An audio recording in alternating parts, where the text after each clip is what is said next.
If you're still here after that 4-minute riding intro, thanks for watching. You know, and I'm at this point in my PEV experience, especially with riding the Dualtron X2, where I'm ready to experience the next level experience of riding PEVs. You know, and that's why, you know, as many of you know, I've ordered the Rion Thrust, and I'm hoping to have it by the end of this year. If not by the end of this year, whenever it's finished, I'm cool with that because it's worth the wait. And hopefully I'll have the RoadRunner Tronic sometime soon as well. But I'm at a point now where this experience it's more than just a hobby. It's more than just a leisure exercise. You know, it's, as I've said in other videos that I've made, it's truly therapeutic, and it's something that I enjoy doing more than anything. And so I often ask myself, why in the world am I so invested in PEVs? And I've ordered so much safety equipment. I've gotten a fetish for helmets, where I like to get the nice helmets and all of these different things. And I often ask myself, you know, what is so exciting about riding electric scooters? Why am I so infatuated with this experience? You know, it's more than just about escaping the experience of living with PTSD. It has become something that is so exhilarating that I find myself enjoying my life because I ride. And here in North Carolina on these back roads, I just get an opportunity to explore and enjoy myself and just do the things that I love doing. I know that I can easily invest my money in, you know, motorcycles or an electric motorcycle for the price that I've paid for, you know, the Dualtron X2 itself. It's a $6,500 scooter, of course, and considering some of the other amenities and accessories that I've added, you know, that price have jumped up, and I paid $8,500 for the Rion Thrust and paid $4,500 for the Tronic RoadRunner. And all of those things, they pretty much almost equate to a live wire, Harley Davidson live wire electric motorcycle, which is something that I probably would enjoy, and I'll probably end up eventually getting, you know. But you have to ask yourself at some point, you know, am I investing entirely too much money in these PEVs? And should I be directing my money in other areas so that I can get something that has more value, more added value for the bang of, you know, for the buck that I spend? And I always tell myself as a result, no, this life is the only life that we have.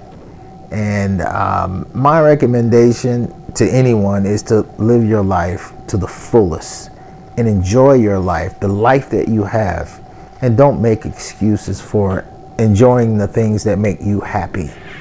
Riding hyper electric scooters is something that makes me truly happy.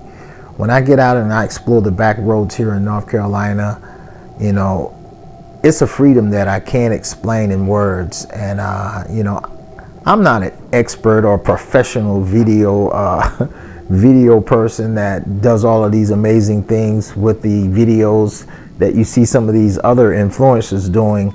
You know, I'm just an average, you know, country boy who loves farming, you know, because farming is what I do.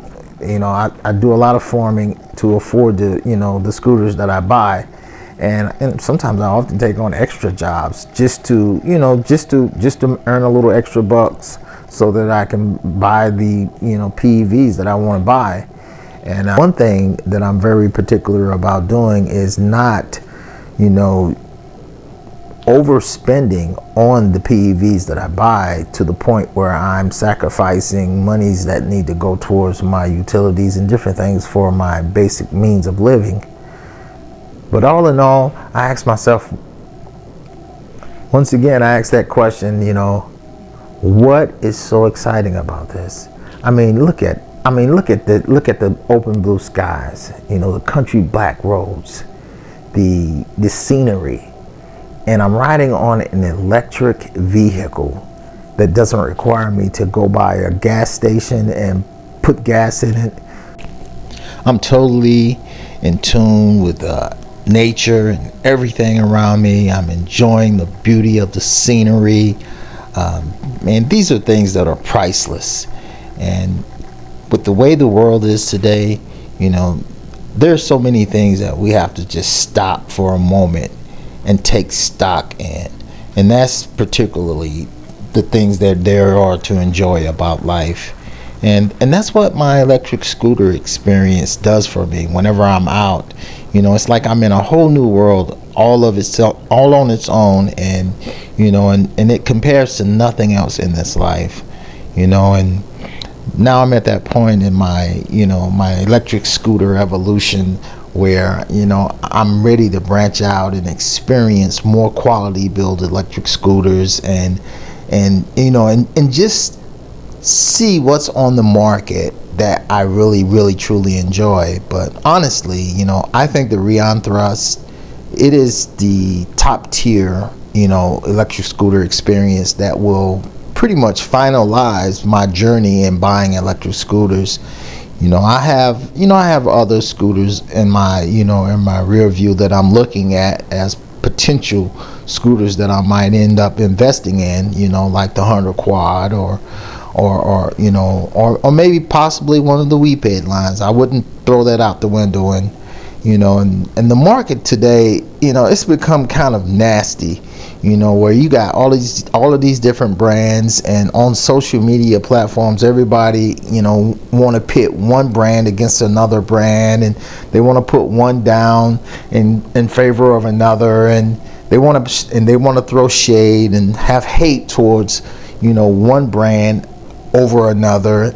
But me, you know, that's not my thing. And the reason why that's not my thing is because whenever I look at the PEV community and where it's going and the potential that it has, you know, I look at PEVs as something that has the potential to unite people on an international scale, you know. And what I mean by unite people is that, you know, no matter where you're from, no matter where you're at, we all have that same smile on our face after a ride on any PEV, whether it's a unicycle or whatever, or a skateboard, you name it, or electric skateboard, that is. And you know, and we share that universal harmony of enjoyment of the, you know, of riding a PEV. And it's a shame that we can't just all advocate for the freedom to ride our PEVs without regulations or without all of these strict rules, and without that competitive edge coming into the picture, and you know, and moving everyone to always say, well, no, this and that, because of whatever reason someone finds to not like a particular brand, you know. So that's why I'm not into that, you know, throwing shade towards other brands. And trust me, when I'm experiencing moments like this right here out on the Dualtron X2, you know, I'm not thinking about, man, I would enjoy the Rion Thrust so much better if I had the Rion Thrust and I was out here riding. No, what I'm thinking about is that this whole experience is freaking amazing. I mean, it doesn't get any better than the freedom doesn't get any better. The feeling of the freedom, the just being able to get out and explore, none of that, it doesn't get better than this. And guess what? I'm about to also branch off into sharing my experience on other awesome PEVs, particularly the Rion Thrust that I'm looking forward to, but very soon the Tronic RoadRunner. I never imagined myself sitting on one of those little small bikes with a whole lot of power underneath it, you know, just enjoying the same sceneries that you see me enjoying here on my open country back roads. But that is an experience that I'm also looking forward to. And I might add that, you know, before getting into electric vehicles or PEVs, you know, I was a pretty solitary person. I mean, isolated away from everything and everybody, and I never really got out and did a whole lot of things and enjoyed my life. And this whole experience has opened up a whole nother area of my psyche, where now I'm communicating with people, and I'm getting out in nature, and I'm doing things, and I'm smiling more, and I'm enjoying my life more, and the things that used to stress me, they don't stress me as they used to, because now I know I can get on my electric vehicle and I can roll and just enjoy some silent location on some back road far away and just ride, and amazingly, I'm still amazed at the battery power of the Dualtron X2.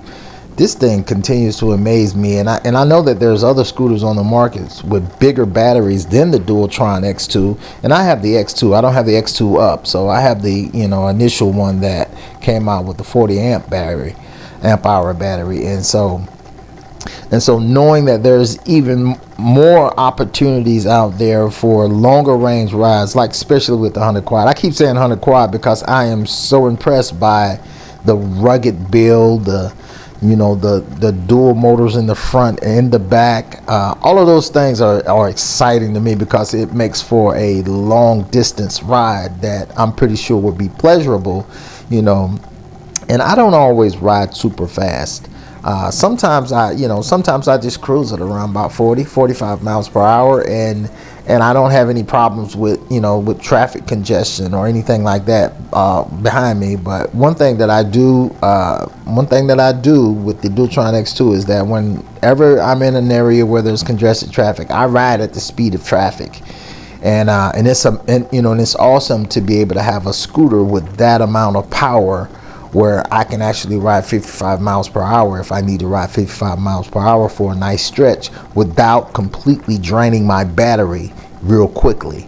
And I've had the Dualtron X2 almost 2 years now. I'm moving into the 2-year mark for the Dualtron X2, and I have never ever drained my battery completely. I'm still amazed by that, because I have took a 47-mile trip once, and I saw that blinking light on the display to let me know that it was indicating that my battery was low, but it still made it back home. I think I had about 5 miles to go before I got back home after it started blinking, and I got back home safely. I put it in eco, and I dropped the step mode down to 2 so that I wouldn't completely drain the battery, but it made it back, and I'm constantly impressed by the performance of the Dualtron X2, and I'm glad that I didn't purchase something that was that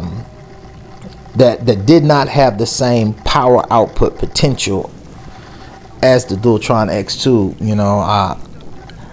I started with the Wolf Warrior, and I wanted to go back with Cabu for on another journey, but I just wasn't quite feeling the issues that people were having with the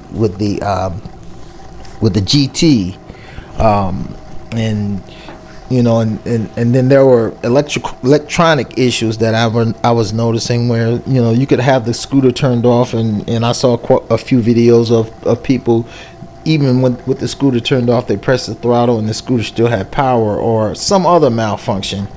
And then there were some scooters that I was looking at, like a Nami Burn, and they had those delivery issues that kind of stopped me from purchasing the Nami, because I was following the Nami throughout the entire build process when David was posting the videos of the quality and the dedication that he was putting into building the scooter, and the Nami is still something that I look at as a potential future scooter for some other occasion, providing that I don't find myself in that situation where after the Rion Thrust I don't want anything else, and I'm hoping that once I get a taste of the Tronic controller experience with the Tronic RoadRunner, that it will convince me that I need to start making more investments in PEVs that are assembled here in the U.S.A. and I don't say that to discredit PEVs that are made in Korea, Japan, or China, or some other place. I say that because nothing is better than having a local or an area here in my own state that actually is doing its part to try to create, make a mark in the PEV world by putting out quality products. And and once again, I like the Weped brand. I like some of the other brands that are out there that are not made in the U.S.A. And I know that the parts for the Rion Thrust and some of the other scooters that are being manufactured here in the U.S.A. not all made here in the U.S.A. But it is the fact that they are assembled here in the U.S.A. and then the manufacturers that are assembling them, they have that made in the USA dedication to their product. And it used to be that products that were made in the USA were always quality products, and they always had like a custom feel to them, and they always were made of, were put together with the consumer in mind. And I'm not always seeing that whenever I look at, some of these cookie cutter like scooters that are built with the same platform and the same controllers in other countries. It's like the consumer is not, really truly put first when it comes to their creation of their scooters. And that is something that I'm not cool with, because why make a scooter and then have all the tuning parts with that scooter sold separately? So that, and then why create a scooter with a malfunction and then sell the part that corrects that malfunction, on the market after you sell the scooter to the consumer? Those are shady business practices that that you don't always see from a company that is sincere about creating a quality product. And I'm not an influencer. I buy my scooters, and all the products that and all the merchandise and products that go along with my scooters. I buy them personally. No one pays me to sell anything. I'm not an affiliate for any company. Everything that I have in my videos, they are stuff that I bought personally for myself. And so, so I'm going to tell you the truth. If you ask me, I'm going to tell you the truth about its quality. I'm going to tell you the truth about its build. I'm going to tell you what I like and what I don't like, and I'm not going to be biased about it. In other words, so that's enough ranting for now. And and I'm almost back home, at my destination on this ride. So I'm just, chill out here and let you enjoy the rest of the video. Thanks for watching, and subscribe if you like this content.